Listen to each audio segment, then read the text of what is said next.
The chair is authorized to declare a recess at any time. We welcome everyone to this hearing of the Subcommittee on Responsiveness and Accountability to Oversight.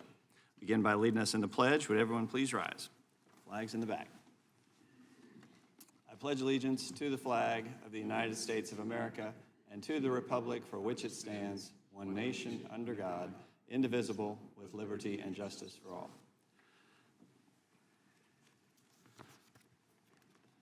All right, thank you. We'll begin with opening statements. The chair recognizes himself. Since the beginning of the Biden administration, committee Republicans have made at least 50 different requests for information and documents concerning the operations and actions of the FBI since the onset of this administration. Committee Republicans have sent numerous requests to the Biden FTC. These requests include the FTC's harassment of Elon Musk's Twitter, the abandonment of long-standing bipartisan antitrust standards, and the FTC's extraordinary decision to ban voluntary non-compete clauses in employment contracts, supplant state laws without legal authority. The absence of a sound and transparent administrative process results in failed and costly government policies. This is what we are seeing unfold at the FTC under Chair Lina Khan. It's incumbent on Congress to provide oversight for these matters, and such oversight will remain necessary while the FTC continues to take actions on matters its enabling statute does not authorize. Additionally, since the fall of 2021, the committee has requested information and documents concerning the operations and actions of the Department of Education. The committee has reiterated some of these requests multiple times. On February 3rd, 2023, in the face of continued obstruction, Chairman Jim Jordan issued subpoenas to FBI Director Wray and the Education Secretary Cardona for documents. And unfortunately, the committee continues to have concerns about the responsiveness, not only of the agencies, but of the very documents that they have provided. For example, on March 1st, 2023, the day the FBI was to comply in full with the subpoena, the Bureau produced just 4 pages of school board-related documents. While the FBI has since made additional documents available to the committee pursuant to the subpoena, questions remain, and the committee awaits the Bureau's next production. We invited the FBI to testify at the last hearing on March 9th, 2023, but the FBI refused. Although we were disappointed the agency was not there, the DOJ and the Education Department testified before the subcommittee regarding the agency's compliance with the committee's subpoenas and various requests. And while the witnesses made some commitments to the committee during their testimony to produce certain information, they otherwise provided underwhelming testimony and responses to members' questions. Actual evidence that was required, that was requested, and would have been of interest to the committee was in fact provided in a tranche of documents the day before, and despite every effort by the staff to go through all the documents, we didn't actually get through the documents before the hearing on the day after they were provided. We look forward to today to engaging with the witnesses that have appeared to discuss the productions that we have received to date and regarding the status of our other outstanding requests. These officials are charged with the responsibilities of working with Congress, coordinating policy, and they play a key role as a gatekeeper of witnesses and information. And these hearings play a critical role in assisting the committee in its oversight obligations, which in turn allows the committee to examine potential legislative changes within our jurisdiction. The courts have recognized that Congress's power to conduct oversight is an indispensable component of our authority to legislate.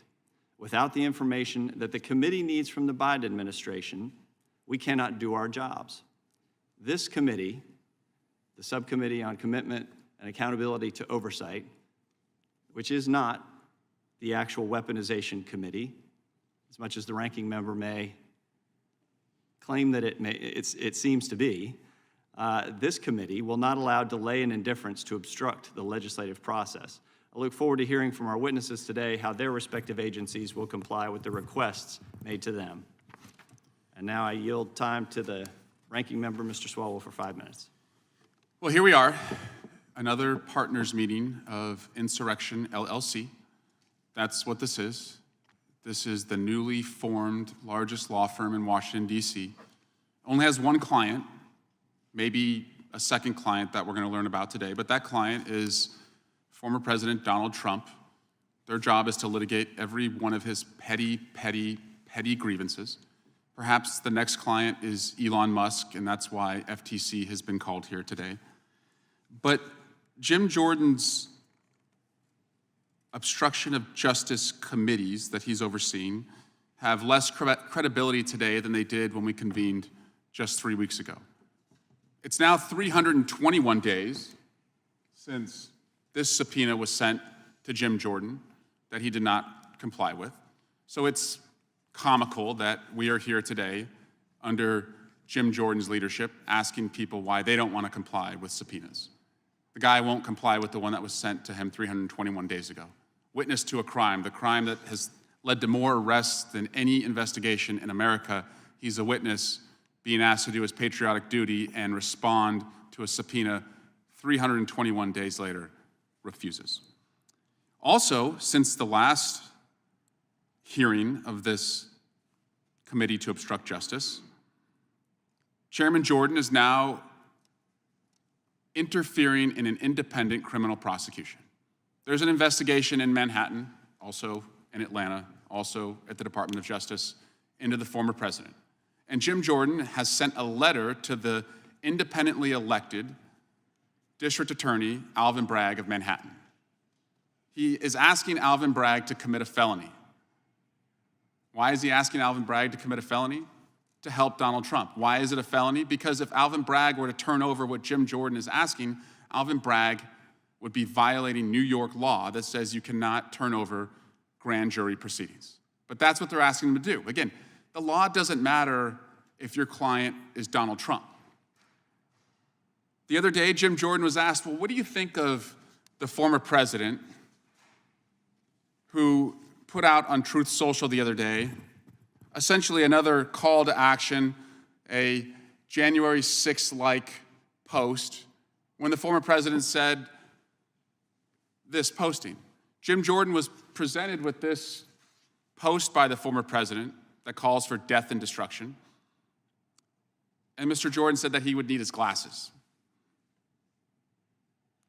He was looking the other way. Jim Jordan looking the other way. Well, we have blown up on the screen, and we've put it right here, and I'll leave it for Jim Jordan. This is what Donald Trump said, Mr. Jordan. What kind of person can charge another person, in this case a former president of the United States, who got more votes than any sitting president in history and leading candidate by far for the Republican Party nomination with a crime, when it is known by all that no crime has been committed, and also known that potential death and destruction in such a false charge could be catastrophic for our country? Why and who would do such a thing? Only a degenerate psychopath that truly hates the USA. Again, I'm going to leave this up here in probably 200 font, so Mr. Jordan doesn't need his glasses to read it. The same individual who posted this also posted this photo. There you go, Donald Trump, real tough guy, holding a baseball bat next to a picture of that independent prosecutor that Jim Jordan wants to commit a felony, Alvin Bragg. But you won't hear from this committee to obstruct justice any condemnation of what Donald Trump posted. They can't condemn him. They can't. So, in their silence, they condone it. And in these posts from Donald Trump, he incites more and more Americans to commit violence, like a woman who was arrested yesterday near Times Square with a knife, seeking to carry out an act of violence in Donald Trump's name. So what has changed since the last hearing? Well, we have now learned that the FBI investigated tips that they were asked to investigate through a tip line. That's their job, to run down every single lead. Parents have every right to advocate on behalf of their kids. I have 3 little kids. When they get older and go to school, I will be a fierce advocate for their education. No parent has a right to threaten a school board volunteer. If a threat is brought to the FBI, it's their duty to investigate those threats.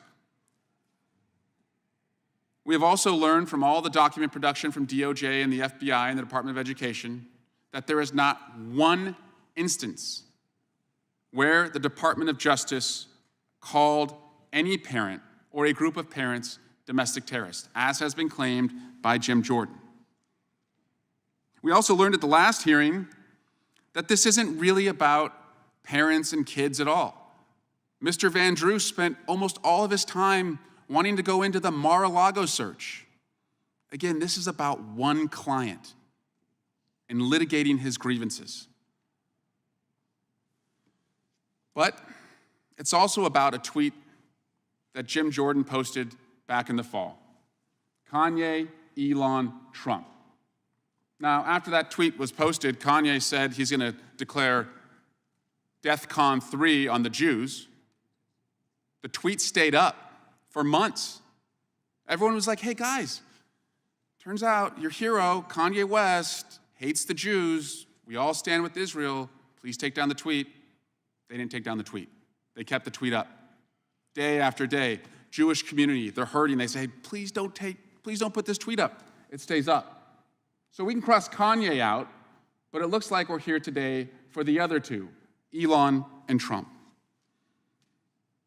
And we're also here because the Republican Party that's done such a great job over many years standing up for the police no longer back the blue. Last week, we had a hearing where you could call anyone in America when you have the majority, the power of a subpoena. We had a hearing about the ATF. These guys brought a witness who had just recently tweeted, "Fuck cops." Fuck cops. That's what this guy tweeted.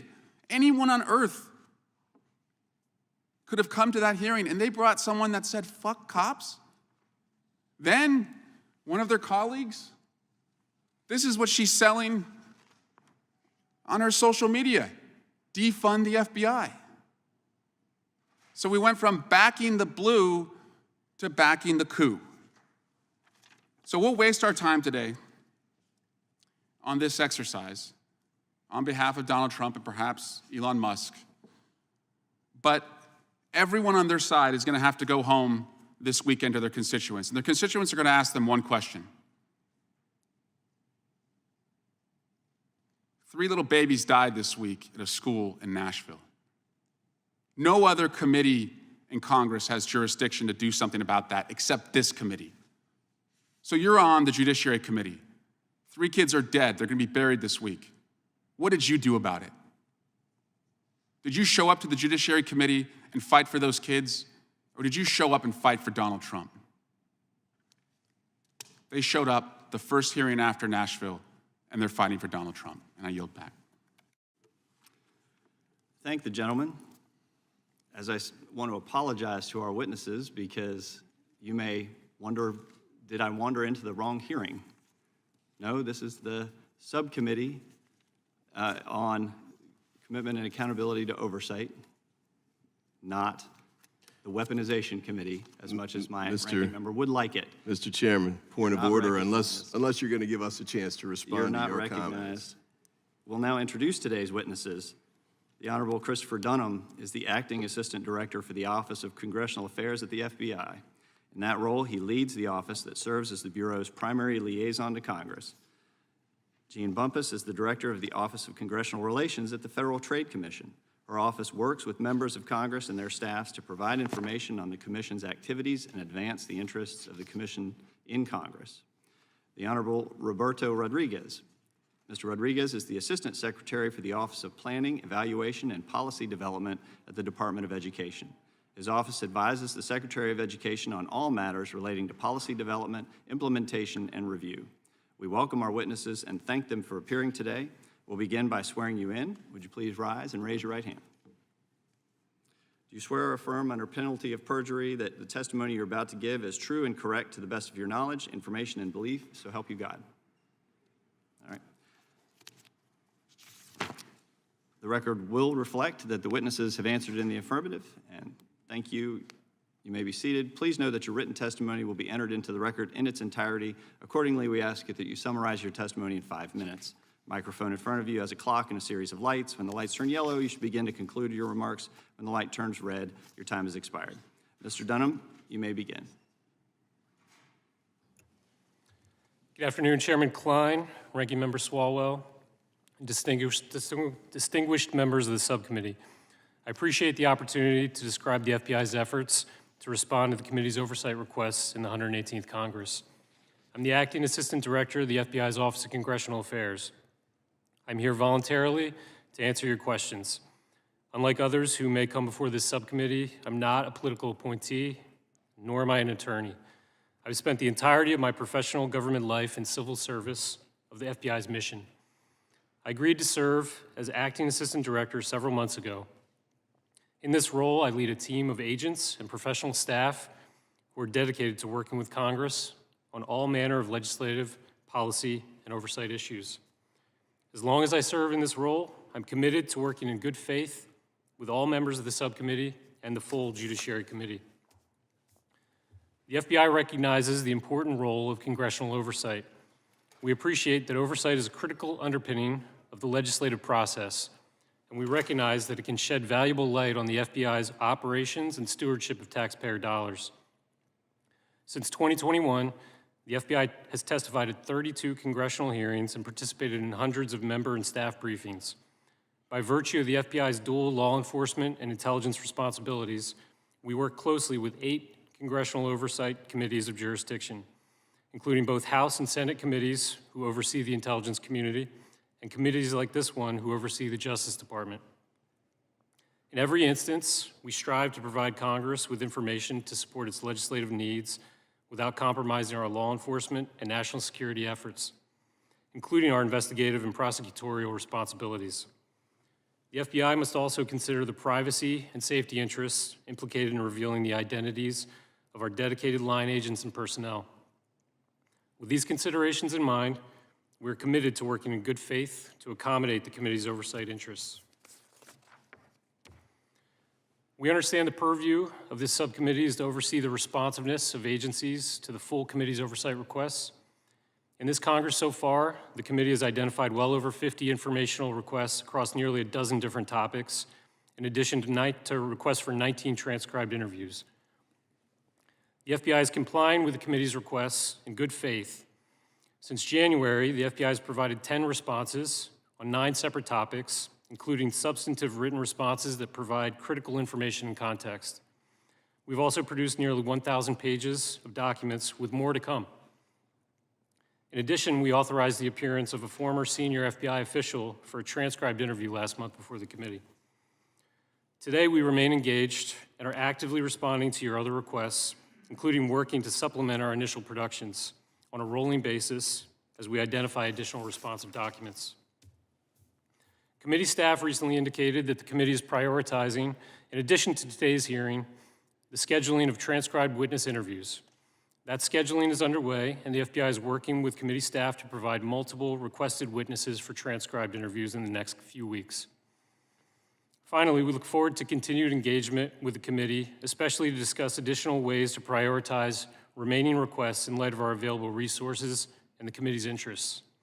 And we remain optimistic that by working cooperatively, we will be able to satisfy the committee's legislative needs while also safeguarding the independence, integrity, and effectiveness of our law enforcement efforts. This, of course, is at the core of the FBI's mission, to protect the American people and uphold the Constitution. Thank you again for the opportunity to be here. I'm happy to answer your questions. Thank you. Ms. Bumpus, you're recognized for 5 minutes. Thank you. Chairman Klein, Ranking Member Swalwell, and distinguished members of the subcommittee. I'm Jean Bumpus, Director of the Office of Congressional Relations at the FTC.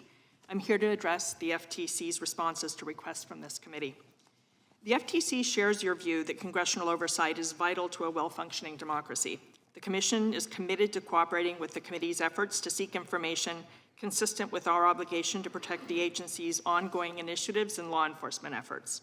And as a former Hill staffer, I appreciate that oversight is an essential responsibility of Congress and a critical aspect of the legislative process.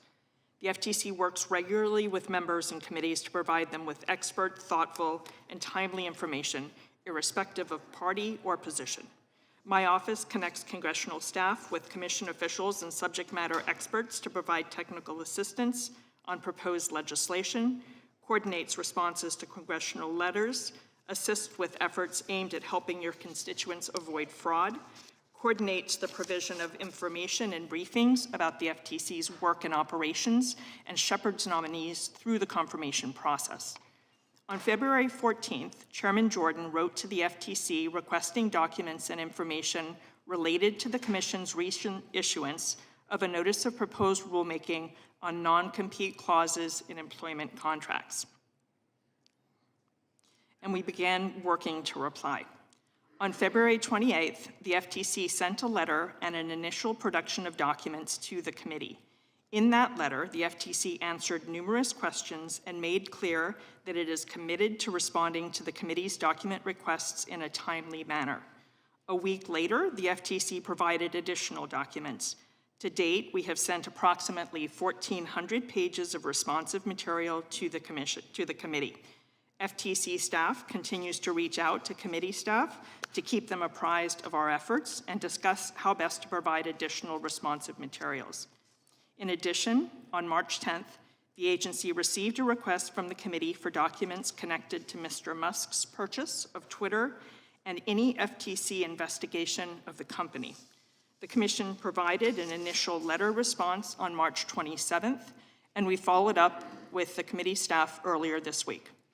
On March 13th, the FTC received a letter asking that I testify today about the agency's responsiveness to the committee's requests. The FTC remains committed to working with Congress in good faith, consistent with long-standing Commission policy. The FTC looks forward to continuing to engage with your staff to comply with the committee's oversight requests while ensuring the FTC can continue to protect the independence, integrity, and effectiveness of its law enforcement efforts and core agency processes. I'm happy to answer any questions you have. Thank you. Mr. Rodriguez, you're recognized for 5 minutes. Good afternoon, Chairman Klein, Ranking Member Swalwell, distinguished members of this subcommittee. I am Roberto Rodriguez. I have the honor of serving as Assistant Secretary in the Office of Planning, Evaluation, and Policy Development at the U.S. Department of Education. Our role is to develop and implement policy, budget, and data across the department to improve student opportunity and outcomes. Although I'm pleased to advance our administration's policy priorities and budget before Congress, I'm here today on behalf of the department to discuss our document production and ongoing good faith effort to respond to this committee's oversight needs. Having served for 8 years leading the Democratic staff on the Senate Health, Education, Labor, and Pensions Committee, I have a deep appreciation for the important role that Congress exercises with regard to oversight to advance and uphold the efficacy and integrity of government. I'm pleased to share that the Department of Education has been responsive to congressional inquiries regarding the topics of interest before this committee for more than a year. This includes voluntarily appearing and testifying before this committee on Thursday, March 9th, transmitting 2 document productions totaling 1,335 pages, and engaging in numerous communications with committee staff. It is in that spirit that I am appearing before this committee again today, and that the department will continue to voluntarily engage with the committee about its informational needs. On January 17th, 2023, Chairman Jordan sent a letter to the Department of Education about 3 topics. First, Chairman Jordan inquired about a letter that the National School Boards Association sent to President Biden. Second, the chairman's letter asked about a Department of Justice memo. And third, the chairman's letter asked about an appointment to the independent, nonpartisan National Assessment Governing Board.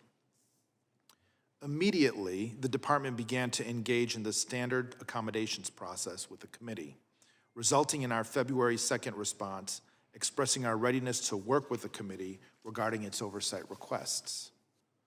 The next day, on February 3rd, the chairman served a subpoena to the department for documents. On February 13th, department staff communicated that a document production would be forthcoming by the March 1st date specified in the subpoena. On February 16th, nearly 2 weeks before the committee's requested production date, the department was called to testify about our response to the committee's inquiry.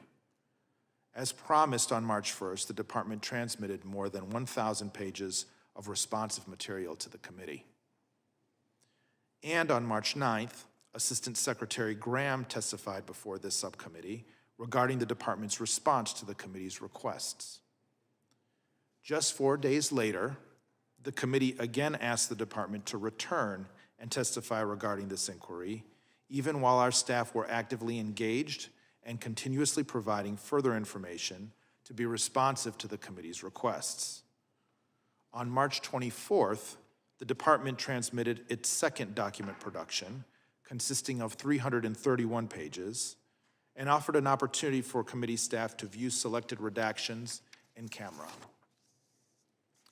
Our ongoing engagement with the committee, multiple document productions, and willingness to appear voluntarily before this committee on multiple occasions demonstrates the department's continued commitment to working with Congress in good faith, while ensuring that we fulfill our core mission of fostering educational excellence for all students across this country.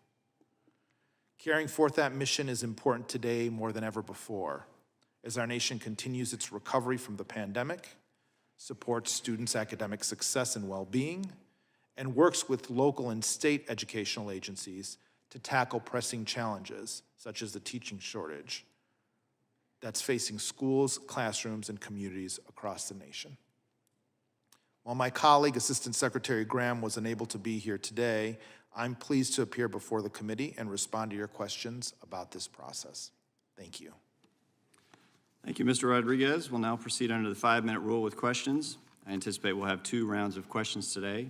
Now recognize myself for 5 minutes.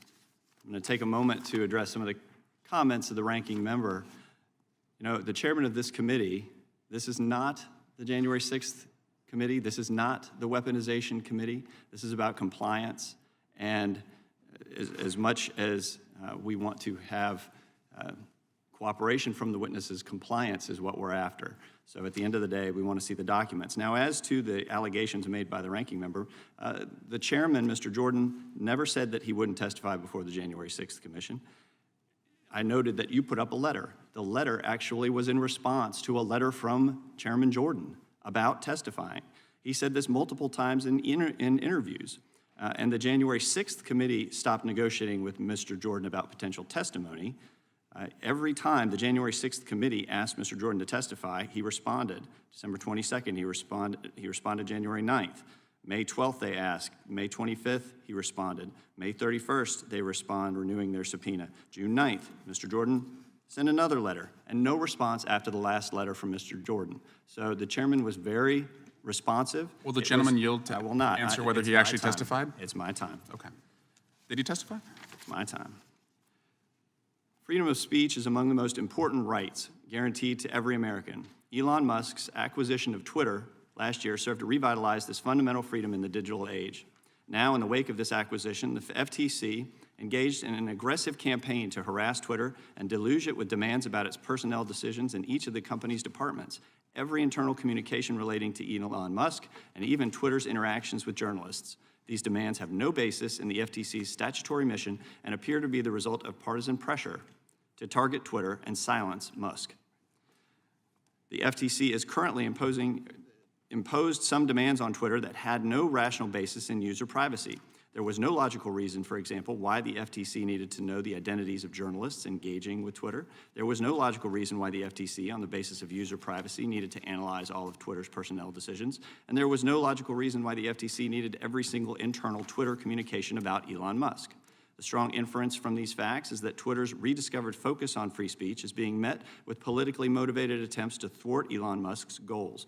The FTC's demands did not occur in a vacuum. They appear to be the result of loud voices on the left, including elected officials, urging the federal government to intervene in Musk's acquisition and management of the company. The FTC's harassment of Twitter is likely due to one fact: Musk's self-described absolutist commitment to free expression in the digital town square. So, Director Bumpus, on March 10th, 2023, Chairman Jordan sent a letter seeking information and documents about the FTC's investigation of their harassment of Elon Musk's Twitter. It demanded that Twitter identify all journalists and other members of the media to whom Twitter has granted any type of access to the company's internal communications, e.g. Slack, emails, resources, internal documents, and/or files since October 27, 2022. Your response, the FTC's response, was not timely and only barely responsive to the inquiry, with no indication when additional information would be provided. As the Select Subcommittee's report states, its approach appears to be the result of partisan pressure to target Twitter and silence Musk. When does the FTC expect to provide the information and documents requested in the March 10, 2023 letter? Congressman, as you noted, we provided a narrative response to the question posed earlier this week. We have reached out to staff.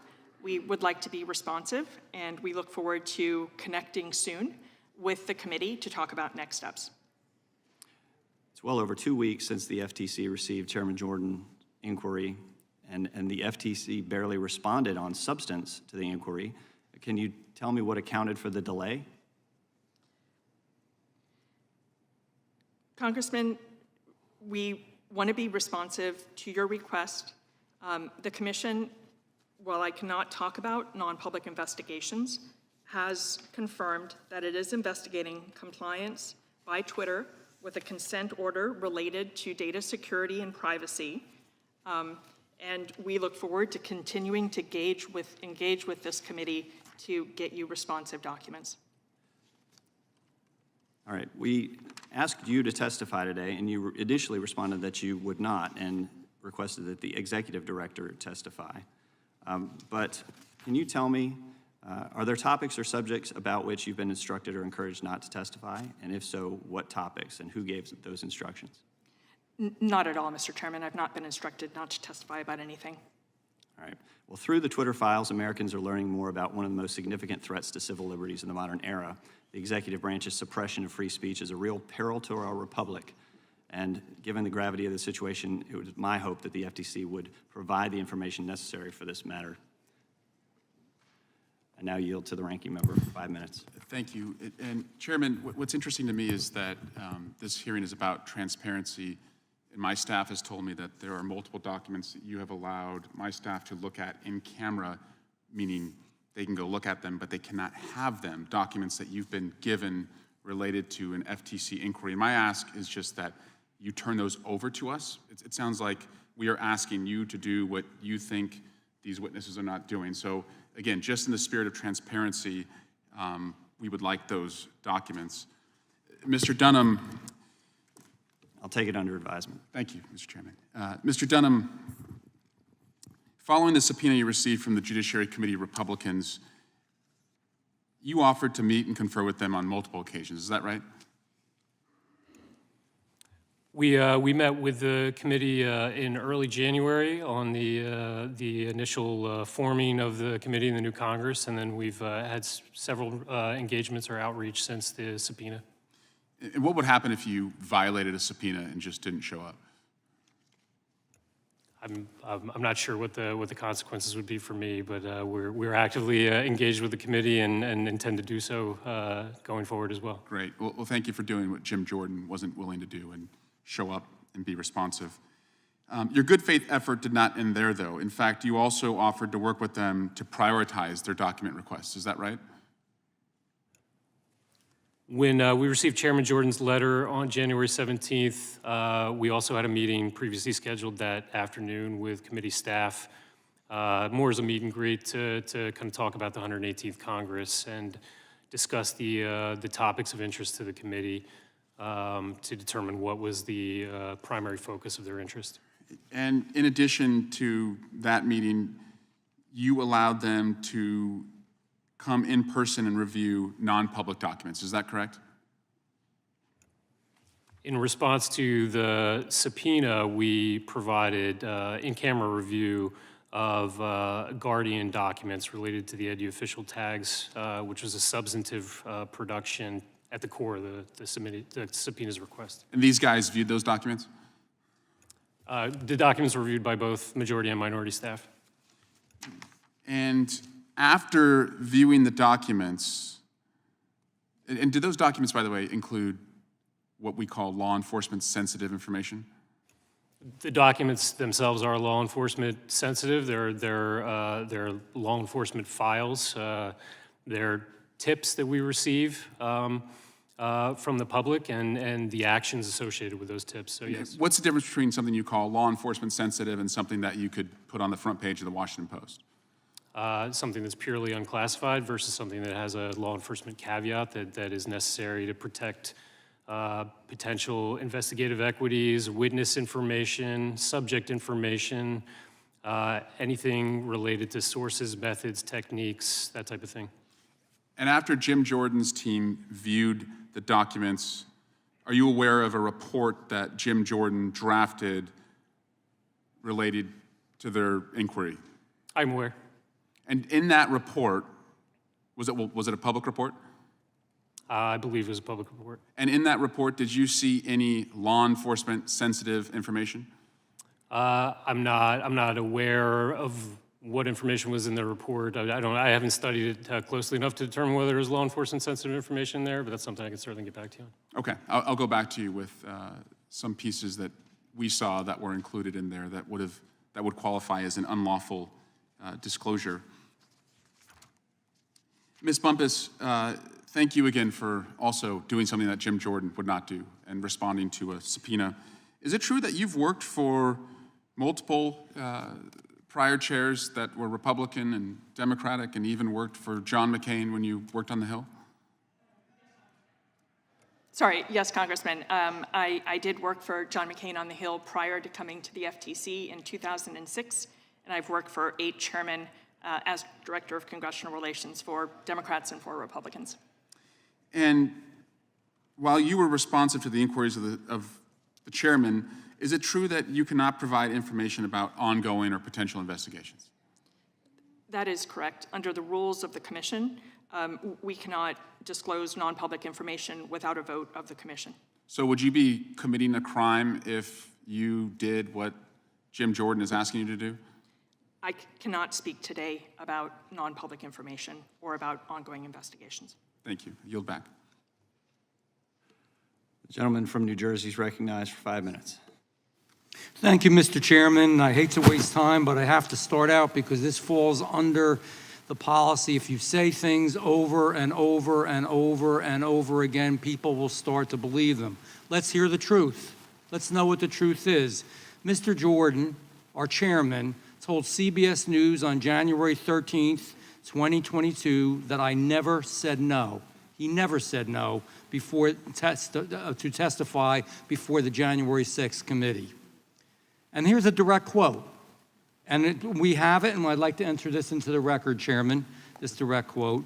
There's a reason I was concerned about testifying, but I never said, and this was on CBS, I never said no.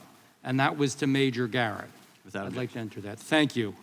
So I don't know if I should say it again.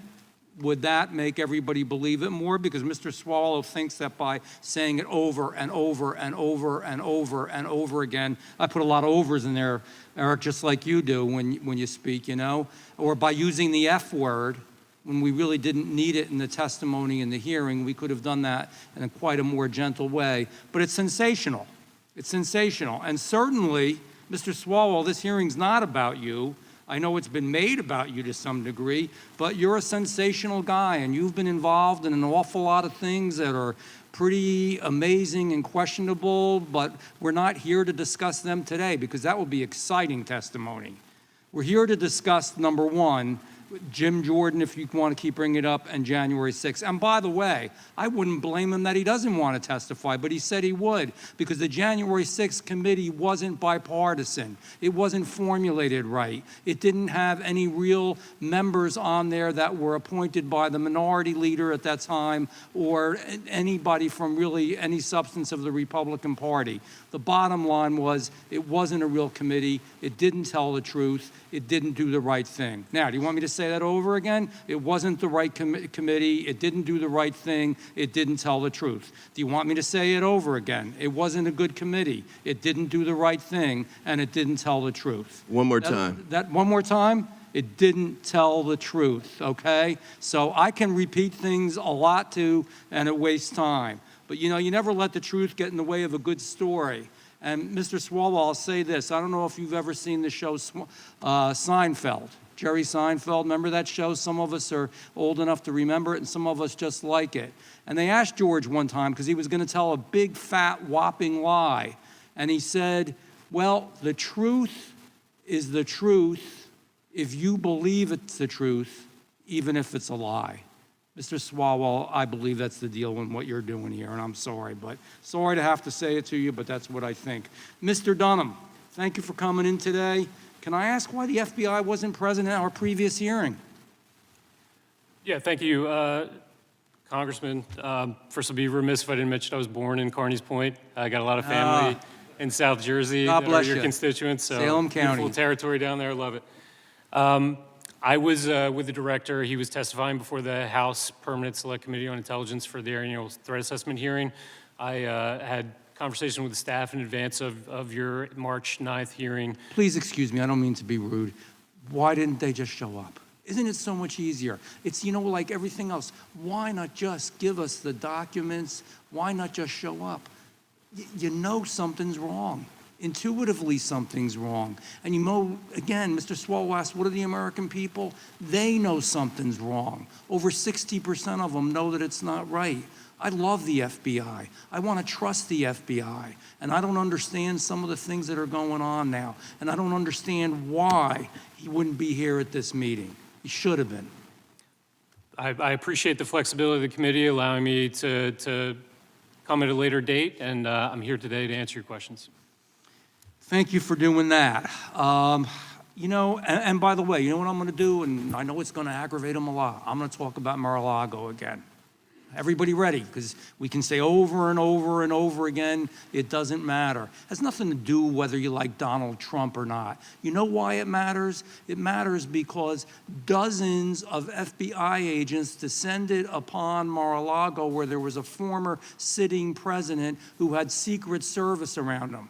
Were they afraid of the Secret Service? Is that why they needed so many arms? Did they think Donald Trump was going to come out and he was going to start shooting it up? What was the reason, especially when there was cooperation, especially when it was done with our current president, who had somewhat of a similar situation, and this didn't happen? So I have the answer to you. Why do we need so many people? Why did we have to be so violent? Why do we have to be so aggressive? Gentleman's permitted to answer. I think, Congressman, as you're aware, there are multiple special counsel investigations looking into not only the Donald Trump, former President Trump documents, but also the Biden documents as well. And I would defer you to the Department of Justice for questions related to that. It's not an answer. I'm sorry, and I love you from Carney's Point, but it's not an answer. Gentleman's time has expired. I'd be Gentleman happy from to answer the Maryland question. is recognized for 5 minutes. Thank you. The reason they went in after Donald Trump differently than they did with President Biden or Vice President Pence, as we discussed at the last hearing, this is like Groundhog Day, was because Trump hid documents and didn't comply with the subpoena that he was given. And he actually, apparently his lawyers lied on his behalf because he lied to his lawyers. And that's why that lawyer had to testify, was ordered to testify by a judge last week. So, and on the Jim Jordan piece, which we also did at the last hearing, okay, he never said no, but of course we know he never said yes because guess what? He never testified. I've got an article here, it's by Luke Broadwater with the New York Times. It's entitled, Jim Jordan Refuses to Cooperate with January 6th Panel. I'd ask for unanimous consent to have it admitted into the record. Without objection. With respect to the Jordan response, which, again, we did it last time. I didn't know I was going to have to do it again, but let me just read it into the record. They requested material from Jim Jordan in the form of a subpoena, I guess similar to what you just got. But in response, rather than just produce documents like all of you have and produce letters saying, we look forward to complying and offer to meet with you so we can make compliance work, Jim Jordan sends a request back saying he wants all of the materials referencing him in the Select Committee's possession and all internal legal analysis related to the constitutionality of member subpoenas. Now, if you all did something like that, they'd send the cavalry after you because that's clearly a non-compliance. And not only that, it's about as close to saying a direct no as you can get. So we can go through this, but it's clear Jim Jordan never testified. He never intended to testify. There are others who didn't as well. Speaker McCarthy didn't testify. Congressman Perry didn't testify, on and on and on. But you're being held to a different standard. And the standard you're being held to is unreasonable. Let me just say it that way. You've done everything, I think, to comply. Your compliance would be totally acceptable in a court. And the reaction of the committee coming after you, like a subpoena the day after you responded, is outrageous. And I gotta say, the second hearing too, even in the face of your ongoing compliance, is a complete waste of time because they're doing everything to comply that they would be expected to. In my view, this committee really ought to be doing different things. I've got, earlier today I was at a press conference about the Nashville shootings. The Judiciary Committee has jurisdiction over gun violence, is choosing not to exercise it. Republicans are choosing the Second Amendment over second graders. They're talking about banning books instead of banning assault weapons. They get the right to do that, but it's really time for us to get focused on real things. These investigations they're conducting, the weaponization committee they created, rather than deal with real weapons that we've got on our streets and in our schools right now, is another complete waste of time. And by the way, there was a reference to the public thinking this is good stuff. It's actually quite the opposite. The public has already started to recognize that these hearings, these so-called investigative hearings, which are chasing after nothing, the American people recognize that this has nothing to do with the things they care the most about. They're worried about the economy. They're worrying about getting guns out of our schools. I think we've had 127 mass shootings just this year alone. And our response from the Republican side of the aisle is total silence on this. We get thoughts and prayers, but as Paul wrote, faith without works is dead. So I hope that we can get focused on two things. If you're going to stay on this track, let's be honest about what's going on here. The chairman mentioned in the face of continued obstruction, there's no evidence of obstruction here. There really isn't. In fact, the in-camera inspection that was done, I think, was at the recommendation or the offer of the minority staff. And then after the inspection was done, apparently, some of this information got leaked out. So, could be just a coincidence.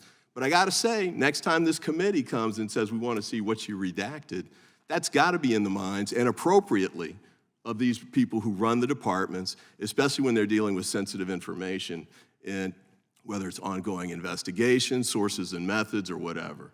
And certainly grand jury material, it's important for that front too. So I yield back my time, but I sure do hope we can get focused on things that really impact the American people. Gentleman's time has expired. Mr. Moran is recognized for 5 minutes. Thank you, Mr. Chairman. Mr. Rodriguez, I want to direct my questions to you. Thank you for taking the time to meet with us today. At the last meeting, as you know, Secretary Gwen Graham was here to discuss the document production issues, and she pledged to meet immediately with staff and those involved in production to discuss the production supplementation that was needed and also the redaction issues that came up at the last hearing. I want to ask you, were you part of that meeting, Mr. Rodriguez? No, sir, I was not. Have you met with Ms. Graham to discuss what she pledged to this committee last time she was here? And if so, what did you guys talk about? I'm aware of her commitment, but we did not meet to discuss that further. All right. What preparation did you have between last meeting and this meeting to prepare for providing additional supplementation to what she testified to? Well, sir, I have spent hours preparing for this hearing and to be able to answer your questions. And I know our staff have met, I believe, on 3 occasions over the last few weeks to further discuss some of those redactions. In your preparation, did you look through that 1,000+ pages that have been produced? Yes, sir, I did. Did you look at them in unredacted form? I also reviewed some of those, not every single line. Okay.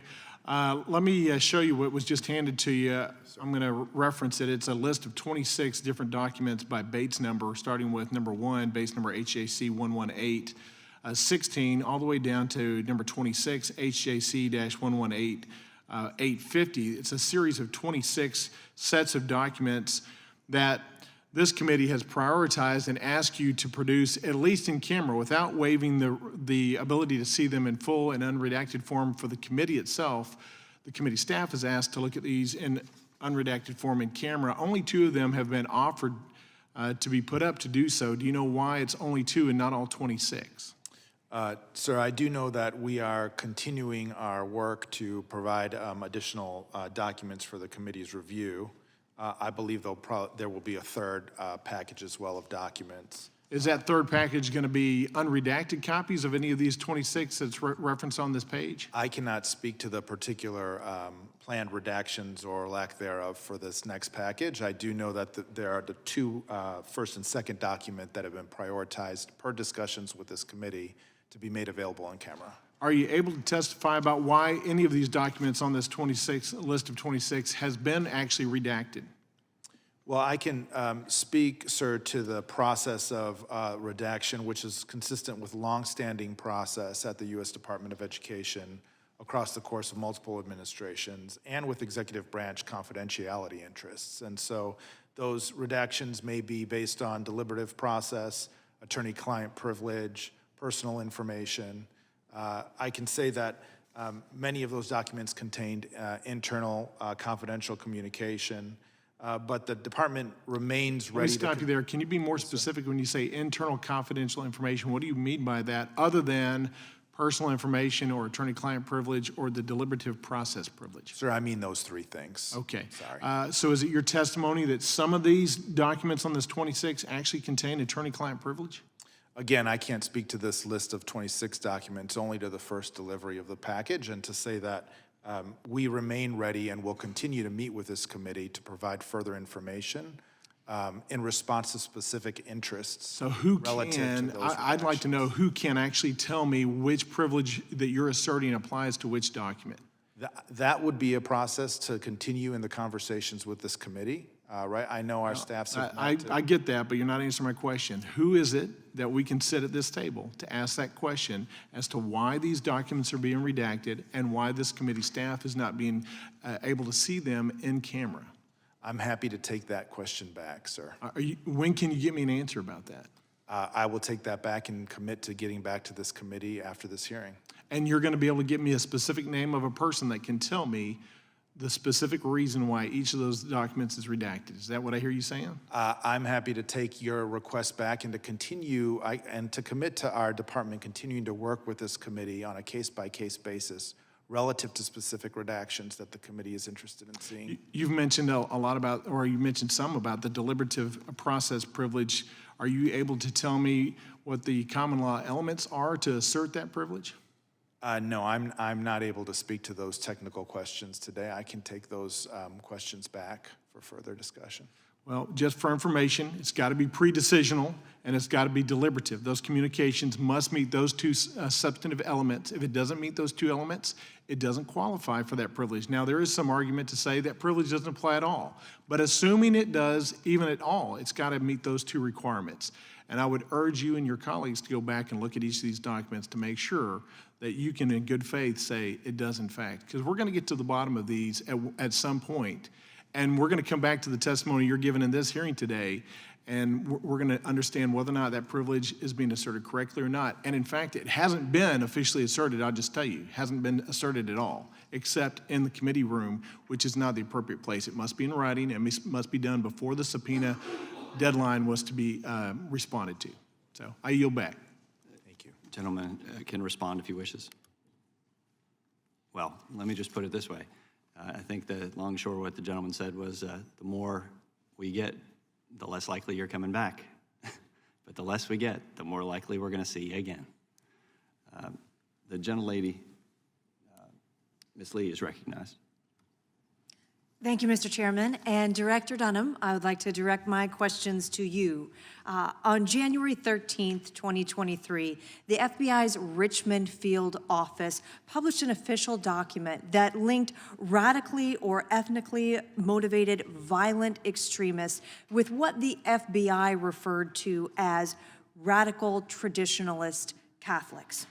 This proposed targeting of Americans practicing their faith necessitates oversight by Congress and raises serious concerns about Americans being able to freely exercise their religion without having unlawful surveillance conducted by agents of federal law enforcement. And as somebody who spent many years working alongside the brave men and women of the Bureau on the local level, we also here want to ensure that the FBI is directing its resources and its attention to helping protect our communities and keep our communities safe, as opposed to an undue or unwarranted focus on surveilling particular religious groups. So with that, is it correct to say, Director Dunham, this committee in fact sent a request for information to the Bureau on February 16th, 2023? I believe that's correct. All right. And in response to that request, to this date, the Bureau has produced 18 pages of documents. Is that right? I think that's accurate. All right. Among other things, this committee requested a list of the FBI investigations, local law enforcement agency reporting, and liaison reporting with varying degrees of cooperation and access that the FBI's Richmond field office relied upon to make its assessments. Have those documents been provided to date to this committee? We've not provided those documents. When will those documents be provided? I don't have a timeline for you yet. In my letter that we sent last week, I mentioned that there's an internal review going on to get to the bottom of a lot of these issues that you referenced, and I anticipate having ongoing dialogue with the committee and with staff, and we'll be able to provide more information once that review is complete. And Mr. Dunham, are you personally engaged in that review process? I'm not. Who at the FBI is engaged in that review process? I'll have to take that back. I believe it might be through our inspection division, but I'll get back to you on that. And to this point, has the inspection division given you a date by which they will be producing these documents back to us? I don't have a date for you, but I'll get back to you on that. All right. Is it also correct that this committee requested a list of FBI employees involved in the drafting, reviewing, approving, or disseminating of the January 23rd, 2023 domain perspective entitled Interest of Racially or Ethnically Motivated Violent Extremists, Radical Traditionalist Catholic Ideology? We made that request to you as well. Is that right? That's correct. And to this point, have documents been provided in response to that request? We have not. Okay. When will those documents be provided to this committee? That's something that I'll take back and I'll get you information on. What I'll say is that some of that information may contain what we call non-SES employee information. That's something that through practice and policy we're more protective of our employees to avoid having them become targets of our adversaries for intel or operational purposes, to avoid them becoming targets of harassment, to avoid any limitations they may have. It's been the FBI's position that decisions that are made are best reflected, explained by the executives who direct those decisions.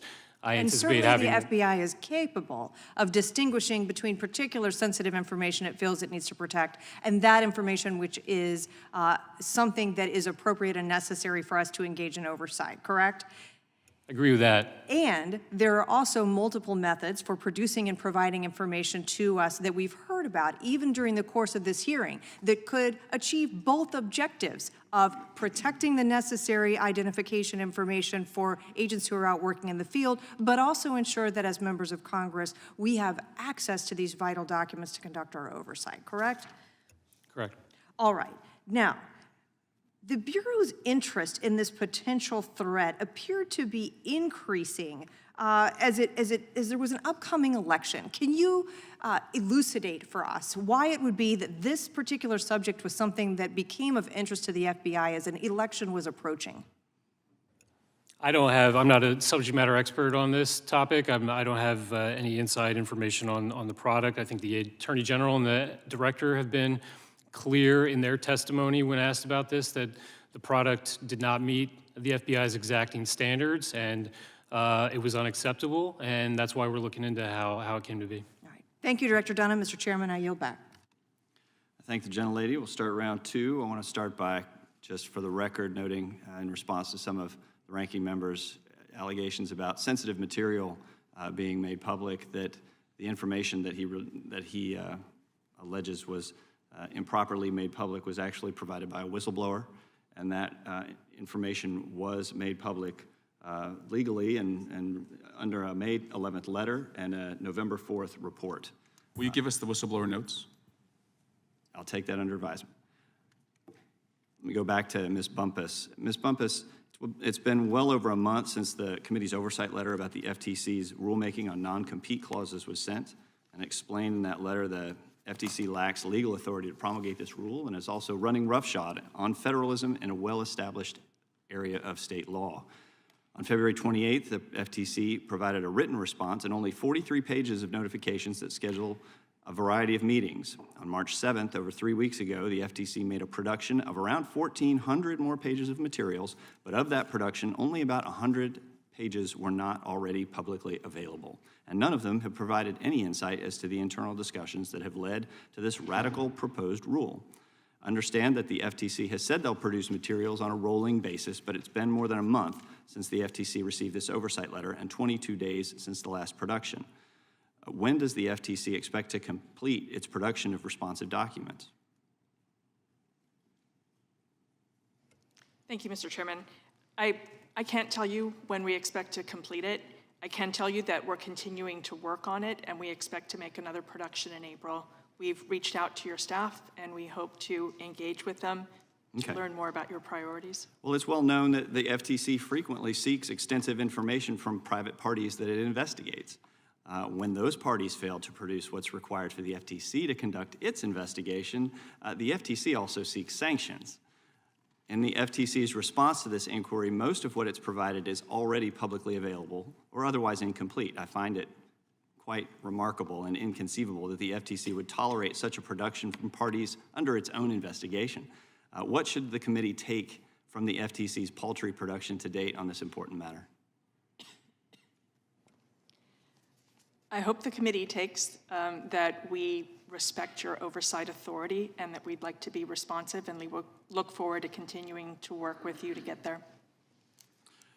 In its letter in response to the committee's oversight of the FTC's proposed non-competes rulemaking, the FTC said that a CFPB employee served a detail to the FTC and worked on the rulemaking. This CFPB employee, quote, led the team on a daily basis. He supervised the drafting of the notice of proposed rulemaking, ensured versions of the draft NPRM were circulated to the team and bureaus for their review, ensured versions of the draft NPRM were circulated to the Commission for its review, and oversaw any necessary legal research, end quote. This is an interesting and troubling development. It raises questions about former Commissioner Chopra's outsized remaining influence at the FTC. It is well known that Chair Khan was on Rohit Chopra's staff, and she gave jobs overseeing the competition and consumer protection missions, as well Chief of Staff and Chief Technologist to Rohit Chopra's other staffers. Now we are learning Rohit Chopra's influence continues as he has assigned one of his CFPB employees to a detail at the FTC, and that employee has led and supervised the FTC's non-compete rulemaking effort. The committee has questions related to the FTC's decision to staff this rulemaking in this way. However, for you, as the Director of the Office of Congressional Relations who coordinates the FTC's responses to our inquiries, let me ask, did the FTC take any steps to coordinate your response to this committee's with the staff at the CFPB? Not that I'm aware of, Mr. Chairman. When you helped coordinate the production to the committee, did you raise the issue that additional searching would need to be done at the CFPB? I wasn't involved in the production itself. I don't know. Former Commissioner Rohit Chopra is the director of CFPB. Has your office been in touch with him about responding to the committee's request? I have not been in touch with him, and no one in my office has. Who at the FTC is supervising the CFPB's employees' leadership on this issue? I'd like a name. I'm not sure I understand the premise of your question. Who at the FTC is supervising over the CFPB, this specific employee's leadership in this area? Do you know of the employee that of whom I'm speaking? I believe the employee you're talking about was employed in the Office of Policy Planning. Okay, and who is the head of, or who was supervising that official in policy and planning? I believe the current head of the Office of Policy Planning is Elizabeth Wilkins. Okay. In your experience, how common is it for the FTC to rely on staff of another federal agency to lead its teams on a daily basis and supervise drafting of rules? I don't know. What other interaction does your office or the FTC have with the CFPB that this committee should be aware of? I'm not sure of the extent of our interaction. I know that both of us agencies are charged with consumer protection, so I would assume that there would be interaction, but I can't characterize the amount of it. Okay. I just want to note that even in the limited materials that were provided, we can see that the FTC staff communicated using a staffer's personal Gmail account. And in other instances, the employee was using the employee's CFPB account, and other CFPB employees were using their CFPB accounts to communicate with the FTC on this matter. I yield to the ranking member for 5 minutes. Ms. Bumpus, isn't it true that you all at the FTC had a consent decree with Twitter in 2011 and May 2022, well before Elon Musk bought that company? That's correct. And those consent decrees allege that Twitter had been reckless with consumer data. Is that correct? I don't want to characterize them, but they dealt with the company's practices with respect to data security and privacy. And Mr. Rodriguez, which committee in Congress has jurisdiction over the Department of Education? That would be the Education and Workforce Committee and the Senate Help Committee. That's not the Judiciary Committee? You didn't name them? That's correct, sir. Okay. So you could argue that requests that Virginia Fox has on the House Education Committee from you have to be balanced against requests that you have from a committee that's outside your jurisdiction. Is that right? I am here to provide this committee the information that it needs, and we endeavor to balance all of our congressional requests. Great. Well, I hope this side cleared all of this with Ms. Fox, because on our side, people would be pretty pissed off if you started going into another committee's jurisdiction, knowing that Ledge Affairs only has so much bandwidth. But here's, well, I thank the witnesses. I'm sorry you had your time thoroughly and exhaustively wasted here today. I would like to enter into the record Jim Jordan's testimony to the January 6th committee. He didn't testify to the January 6th committee, is what you're about to say. And actually, that's the point here, is that there's no credibility. There's no credibility on Jim Jordan's committee to obstruct justice. He can't talk credibly about witnesses not complying with subpoenas, and that's why he's not here. He wasn't at the last hearing. He often goes to subcommittee hearings. This is one of the only ones he doesn't go to. It's because there's no credibility. You can't ask people to comply. You can't complain when people don't comply when you are 321 days into your own non-compliance. Just doesn't work. So he won't come here. He'll ask my friend, Mr. Klein here, who's doing his best job to represent Mr. Jordan, to do that instead. But Mr. Jordan won't come here. Mr. Jordan will pull the old, I don't have my reading glasses trick when he's asked if he will condemn a threat of death and destruction by the former president. Mr. Jordan, and actually no one on this dais, on the other side, will condemn Donald Trump posting a picture of himself with a baseball bat next to an African-American independent prosecutor. My colleagues continue to want to focus on Mar-a-Lago, and there's so many questions about the Mar-a-Lago search warrant from my colleague from New Jersey. That's not even the focus of this hearing. But we learned zero today about what their allegations were. I would actually say the only earnest questioning came from Mr. Moran and Ms. Lee, who had real questions, but everything else was on behalf of Donald Trump. And That's what we're going to continue to see from this side, is litigating on behalf of just one client, Donald Trump. And their credibility is in a free fall. And the attacks on law enforcement continue. Right after the Mar-a-Lago search, Mr. Dunham knows this, a madman with an assault rifle went to an FBI field office.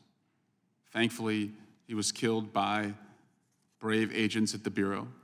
But the attacks from this side on law enforcement are only going to bring more attacks on law enforcement. And I say that as someone who has two brothers who walk the beat. When you bring witnesses in this building, in this room, who tweet out, "fuck cops," what do you think's going to happen? People are going to take up violence against the cops. Those were your witnesses. You brought them here. When you have a colleague that you don't condemn who says defund the FBI, and you're silent, and you let that happen, people are going to go after the FBI. And so we'll waste more time, and as Mr. Ivey pointed out, more kids will be victims of gun violence, and the committee that can do something about it will focus on this nonsense. But I know where Mr. Ivey and I are on the issue of gun violence. We're going to continue to stand up to protect kids. It's clear that these guys are only here to protect Trump. And I yield back. Gentleman from New Jersey is recognized for 5 minutes. Well, I would say that the ranking member has made it clear, but what he's made clear is that he's going to use gun violence as a political tool, and that's unfortunate. And it's unfortunate to keep taking these children and their families and running them through the political gauntlet because you want to gain some points with it. That isn't the point of this committee. You know, I have questions. The first question, I want to thank Congresswoman Lee for bringing this up. It's okay to be Roman Catholic, right? Somebody answer me, please. Yes. Okay, I was getting a little nervous. I'm Roman Catholic, so I'll say yes. It was okay. Yeah. Okay. What is radical Catholic ideology? Why were we looking into that? What's that about? I'm not able to speak to specifics of the actual product. I think that's what the internal review that I referenced earlier is getting. Doesn't that concern you? Certainly, I I mean, agree with the director's statements that the product was inexcusable. Yeah, it sure was. What would ever lead anybody to think that they could start investigating that? Now, I'm not as good as I should be. I miss Mass sometimes, but mostly Mass is a very peaceful thing where people go and pray and get Holy Communion. What are we investigating? How did that ever get through at all to even get started? Why did it have to be condemned when it never should have happened? And I just want to say something else, too. Since Mr. Jordan was brought up again, I really hate doing this because we do have more important things. When Mr. Swalwell stops, I will stop. Again, here's his quote. "There's a reason I was concerned about testifying, but I never said no." And this is a quote that is recorded. It is part of our hearing. It is part of the testimony. The chairman has accepted it, and he has said that numerous times. Now, concern with testifying, I'd be damn concerned in testifying in front of that committee. That committee was a rigged committee. That committee didn't tell the truth. That committee was a political tool and nothing else, and it was shameful that Congress was used in that way. That committee was in nobody's mind or nobody's sense bipartisan. So Mr. Jordan didn't do anything wrong. He's always everywhere, and yeah, I will defend him. I think he's a damn good member and a damn good chairman and doesn't deserve that. But nevertheless, if we've got to say it over and over again, I'll say it over and over again. Just like I've said, if you all have to come over and over again, and you probably huddle together at the beginning of the day and say, all right, who's going to have to put up with it today, and decide who's going to go. And I feel bad that you have to go through it, but you do, because all we need is the information. If we get the information, we won't have to go through this process. But all I heard today is, I can't speak to the redaction. I can't tell us why we aren't given access. I'm not aware, not sure, I don't know. I don't know why it's so long. I don't know about the rule of law in this case. Have to take that back. Have to take it back. We know no more. I'm going to end this today in a similar way to when I ended it the last one. We know virtually no more now than we knew then. You don't have the documents with you, right? Correct? You do not have them? Did somebody answer that? Mr. Dunham, you don't have them? Ms. Bumpus, you don't have them. Mr. Rodriguez, you don't have them. I assume you didn't lose them, correct? Am I correct in my assumption? Would please somebody answer me? You want me to answer that one Yeah. too, or? Yeah, I'd like you all three to answer. I mean, it's a pretty easy question. God help us, I hope it's an easy question. Because if you lost them, I'd understand what happened. We are actively engaged in providing additional information to the committee. We've made 10 responses to the committee since the January 17th letter, including productions totaling nearly 1,000 But pages. you don't know We- what it's going to be. Why can't we just get all the information, get it done, look at it together if you don't want us just to have it, learn what really happened? We know things happen here, that things went awry. We just do. You want to talk about the American people? The American people know something is wrong. They know something went awry, they know something is wrong, and they just want to get answers, no more or less than we do. We don't want to go on these tangents, but if other people do, we will. Who at the FBI made the decision to not comply with these requests until a subpoena was actually issued? Can somebody tell me that? I'm not sure there's a sole decision maker there. We weren't aware of the school board request until we received the subpoena. We were operating under the January 17th Chairman Jordan letter as our prioritization list to get information to the committee for the 118th Congress. So nobody's sure. Did the FBI only begin complying with the committee's various questions on February 3rd? Were we complying before then? And is the way, and I'm, it's the elephant in the room, and it's my last question, and I'll yield back, but are the way that Republicans are treated different in any way than the minority, as when we were the minority, as Democrats? Is that any difference when the Democrats were the majority and we were the minority? Any difference in the way we're treated? There's absolutely no you would difference. swear to me under oath that there's no difference. There's absolutely no difference, Congressman. We provided responsive information on the 117th, and that was through the form of written materials, briefings, testimony before the full committee, proactive information that we provide the committee on a routine basis. So then you would swear under oath, all three of you, that the information that we have is no more or less than the information Point of they order, have. Mr. Chairman. The witnesses may answer. I'm not aware of any difference in how we operate our practice and policy. It's consistent. Thank you. I yield back. Gentleman from Maryland is recognized for 5 minutes. Man, it's hard to know where to start with all of that. The gentleman's comments about losing the documents. Now, I also said on Homeland Security, it's a little ironic because Democrats on Homeland Security have been trying to get the IG at the department to come give us information about the loss of the January 6th information by the Secret Service with respect to text messages on January 5th and January 6th. Our Republican colleagues to date haven't been helping us in accomplishing that. So, but there's no evidence of loss of documents here. The chairman mentioned something about the FTC. When you seek information, if you don't get it, you go to sanctions. I do want to point out that there's a lot of intermediate steps that courts require to be followed that this committee has not followed before you get to sanctions. And if you go to sanctions or request sanctions too soon, sanctions get imposed on you. So for example, in this instance, some of the subpoenas I looked at struck me as overbroad. They could have moved to quash. They would never do that to this committee out of respect for the House, but that's certainly something that could have happened and probably would have happened in the private sector. Overbroad request, no deficiency letter from the committee back. Hey, we're missing this in writing. And also, as I mentioned before, the duty to consult. There have been some consultations, but usually that's been the outreach of the departments to the committee as opposed to vice versa. And issuing a subpoena the day after receiving the letter, I thought was just over the top.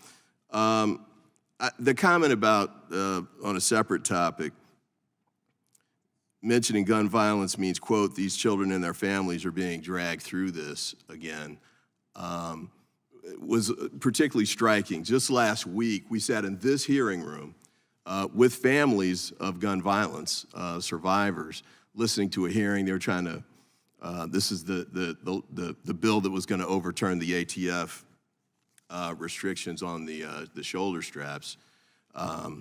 And, you know, they were here because they want to be here. They were here because they want something done about gun violence. They had children die, and that's why they showed up. Same families that showed up, or actually same types of parents that showed up a couple of hours ago on the steps of the Capitol. They had children that were killed. They had classmates that were killed. They're not unhappy about us bringing this up. They're there because they want us to bring it up, and they're bringing it up too. And in addition to bringing it up, it's really time to do something about it. The Republican response to gun violence, as Mr. Jeffrey said a little while ago, is basically in the witness protection program. Nobody can find what it is. And there's an effort to try and hide it behind these kinds of hearings that they don't have a response to gun violence or, you know, many of the issues that they complain about. But the time's come to put up or shut up. With respect to the budget, with respect to funding, I've got the Vox article here. The gentleman mentioned something about the American people want this. This is by Christian Paz. Quote, "The House GOP's investigations are flopping." That's the name of the article. So the American people see through this. They want us to do things that really impact their lives. This hearing, which is essentially kind of an enforcement hearing on a subpoena, which a judge wouldn't bother with. He'd say, you guys go back and figure this out, which is what we should be doing here, which they've offered to do. And, you know, trying to work this out in a committee hearing when we don't sit down with the people who actually do the work and make the decisions and can go through the redactions that you want us. Let's go meet with them. Let's do it that way. Let's get it done instead of wasting time at the hearings like this. And then the last point about concern about testifying. Mr. Jordan didn't show up because the January 6th committee was stacked and unfair to Republicans. I just want to remind everybody here that almost all of the witnesses that testified at the January 6th hearing were Republicans. In fact, one of them was President Trump's daughter. One of them was former President Trump's son-in-law. One of them was former President Trump's attorney general. They weren't too scared to go testify. They went, they got subpoenas. Some of them actually just complied voluntarily. They went and testified. Mr. Jordan didn't, the speaker didn't, others didn't. So let's not pretend like there was some scary trap that was being set. They just didn't go because they didn't want to go, and that's basically what's going on here today with respect to this hearing. Let's not hold them to a higher standard than we hold ourselves, because that's exactly what this hearing's about. And with that, I yield back. Thank the gentleman. I'll note to Mr. Dunham, I was reminded that in the last hearing last month, the representative from the Department of Justice did concede that members of the minority were responded to differently than members of the majority. And so while the FBI may have a different policy, the Department of Justice apparently responds to members of the majority while ignoring members of the minority's requests often. Would the gentleman yield? Because we discussed this last time. Go ahead.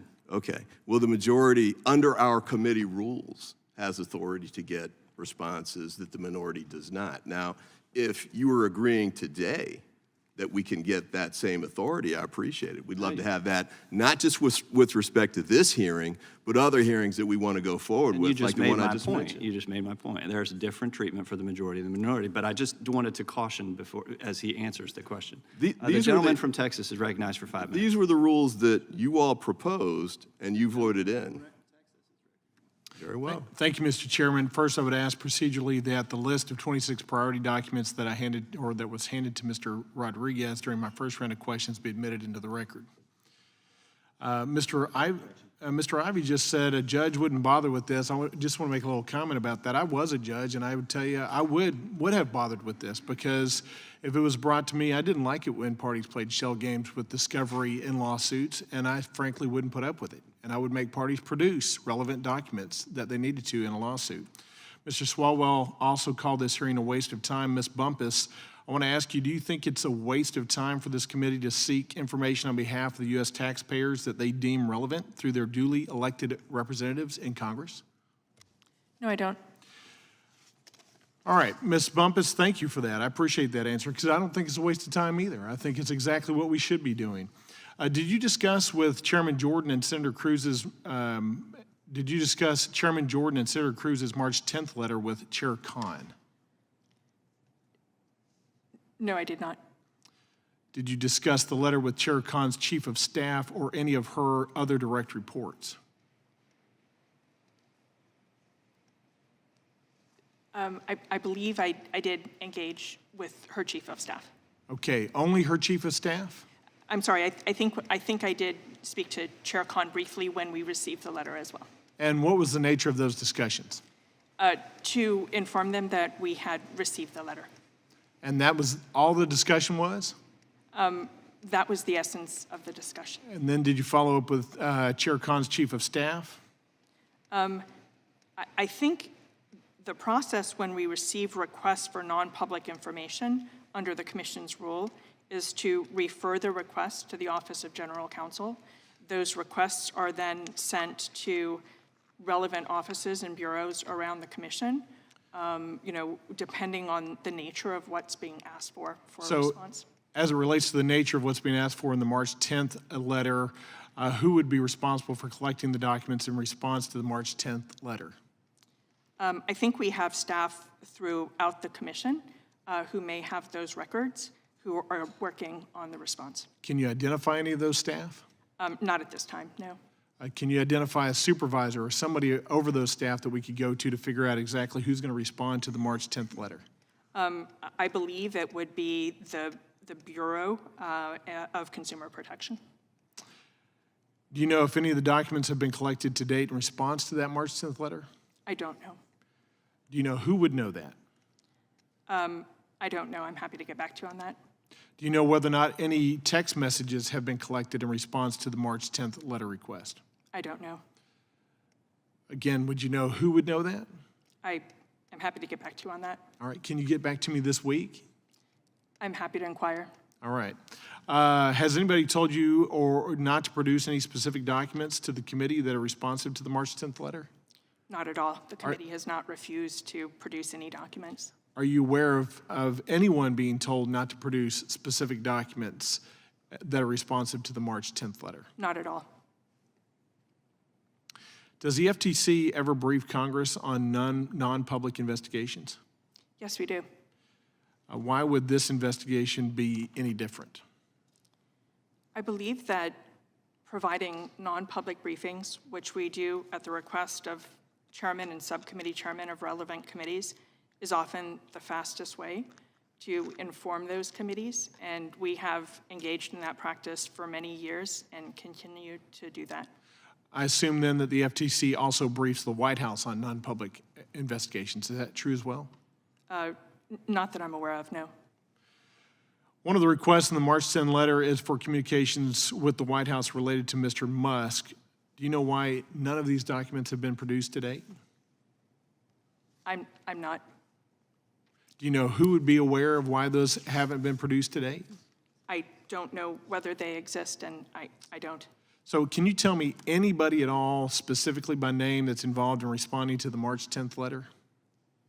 My name is Jean Bumpus. I'm the head of the Office of Congressional Relations.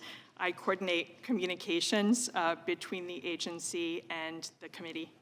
I appreciate that, but you really haven't given me any information today, and so I'm curious if you can give me the name of anybody with actual answers to my questions that relate to the March 10th letter and the response to that letter. I'm happy to get back to you on that, Congressman. All right, thank you. I yield back. Thank you. The gentlelady from Florida is recognized. 5 minutes. Thank you, Mr. Chairman. And Director Dunham, I'd like to spend a few moments discussing the FISA process. Now, would it be correct to say that the purpose overall of FISA is to collect information about espionage or terrorism from foreign powers or the agents of foreign powers? That's certainly one of the reasons. I'll caveat, I'm not a subject matter expert on FISA. But it is the purpose being foreign intelligence information collection, correct? Now, it wouldn't be used, by contrast, for the purpose of collecting information for purely domestic criminal activity. Is that right? I'm not a subject matter expert to answer any of those types of questions. What I can tell you is I know we've offered a pretty extensive substantive response to the committee's inquiries that we sent last week or the week before. 10-plus pages responding to your questions, plus 400-plus pages of document productions. And I believe we're in the process of setting up a briefing for committee staff and members. I know this is a topic that's really a legislative priority for the FBI. So I'm more than happy to get the right person in front of you to answer the questions related to FISA so that we can alleviate a lot of the committee's concerns and also educate on a lot of the reforms that we've put into place over the last 2 years that go to some of the heart of those concerns as well. So as you sit here with us today, then, it would be your position that you are not qualified to share with us the scope of the FISA process and whether it might relate to, say, domestic criminal activity versus the collection of information about foreign adversaries and foreign terrorist threats. I'm certainly not qualified on a lot of things in FISA. Getting to the bottom of FISA, the definitions, the ins and outs of the process, why we use it, the value of it. I would feel more comfortable having a subject matter expert come before you and really dig into it. You are aware, are you not, that in the past, the Office of the Inspector General has concluded that the FBI has engaged in overreach as it relates to information collection within the FISA courts? I'm aware of some of those reports, correct. And this committee made a request of the FBI that states in part, the Office of the Director of National Intelligence's annual statistical transparency report revealed that from December 2020 through November 2021, the FBI conducted over 3.3 million U.S. person queries against its 702 holdings. This was a substantial increase from the number of U.S. person queries the FBI conducted from December 2019 to November 2020, which the report stated was approximately 1.3 million. Now, can you share for us today why that number increased? I can't share for you the specifics. What I can tell you is I believe the response that you received on March 14th goes to the heart of a lot of those questions the committee had. And we are in the process of offering a briefer to go over a lot of the questions the committee has. Can in you addition tell us to, if you are have identified for us that you don't perceive that you are the internal subject matter expert on FISA at the Bureau, who would be the person that we should bring in if we wanted to have a thorough discussion about the scope of FISA and the responses to our substantive requests? we have a FISA team that's responsible for responding to congressional engagements, congressional information requests. I'm happy to have one of them come before the committee for a briefing. I think we're in the process of setting that up, actually. All right. Thank you, Director Dunham. Mr. Chairman, I yield back. All right, I thank the gentlelady. That concludes today's hearing. We thank our witnesses for appearing before the committee today. As we said, the more we hear from you between now and the next time, the less likely it is that we'll see you next time. Without objection, all members will have 5 legislative days to submit additional written questions for the witnesses or additional materials for the record.